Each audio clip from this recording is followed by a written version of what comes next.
দেবাশিস মজুমদার বিশিষ্ট অতিথি, ওনাকে আমাদের এই টুর্নামেন্টে দু চার কথা বলার জন্য অনুরোধ করছি।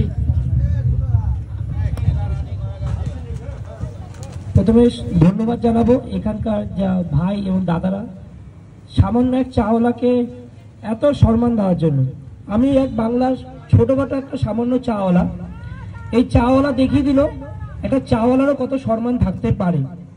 একটা চাওয়ালাও, আমি সেই চাওয়ালা, আমার নাম স্মার্ট গ্র্যাজুয়েট চাওয়ালা, সবাই এই নামে আমাকে চেনেন। আমার ডাক নাম অনেকে জানেন না, দেবাশিস মজুমদার।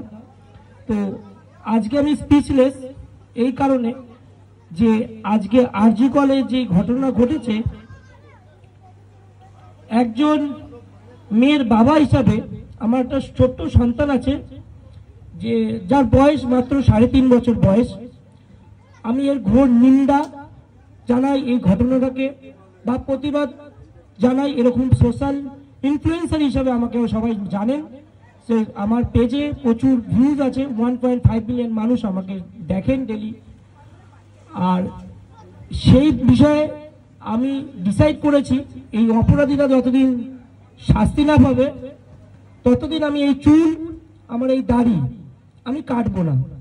যেদিনই শাস্তি পাবে সেদিনই আপনারা দেখতে পারবেন আমার পেজে, সেদিনকে গিয়ে পুরো চুল এবং দাড়ি দুটোই আমি সেভ করে আসব। এটা আমার প্রতিজ্ঞা যে এরকম যে ঘটনা ঘটেছে কোনো মা বোন বা আমার বাড়ি বা আপনার বাড়ি কারোর সাথে না হোক। আর সারা ওয়েস্ট বেঙ্গল মানুষকে প্রথম আমার 34 বছর বয়সে দেখলাম গজিয়ে উঠতে। এই গজানোটা দেখবেন, এই প্রতিবাদটা যেন সবসময় থাকে, তাহলে আমাদেরকে কেউ যত বড়ই ব্যক্তি থাকুক আমাদেরকে পাড়িয়ে মুছে যেতে পারবে না। থ্যাংক ইউ সারা ওয়েস্ট বেঙ্গল মানুষকে, যে যেইভাবে আপনারা গর্জিয়েছেন, যেইভাবে পাশে দাঁড়িয়েছেন সাধারণ মানুষের, এইভাবে দাঁড়ান। Thank you very much. আমাকে এই তো সম্মান দেওয়ার জন্য আমি একটা সামান্য চাওয়ালা হিসেবে যে স্টেজে এসে বক্তৃতা দিতে পারছি, এটা আমার কাছে অনেকটা বড় পাওয়া।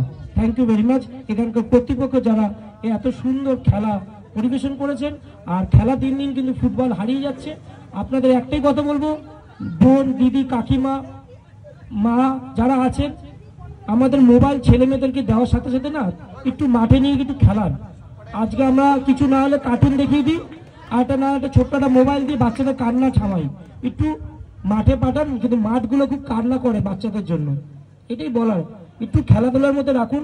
আমরা জানি এখন প্রাইভেট স্কুলে সবাই পড়ে, কারণ আমার মেয়েও নাম করা স্কুল কল্যাণী, সেই স্কুলেই পড়ে, কিন্তু তার মাঝেও একটু ওদের সময় দিন, মাঠের দিন, মোবাইল দেবেন না প্লিজ, এটাই রিকোয়েস্ট। আমার ছোট্ট বক্তব্য যদি কার মনে খারাপ লেগে থাকে বা ভালো লেগে থাকে আমাকে ক্ষমা করে দেবেন যদি খারাপ লেগে থাকে, আর যদি ভালো লাগে আশীর্বাদ করবেন। ধন্যবাদ।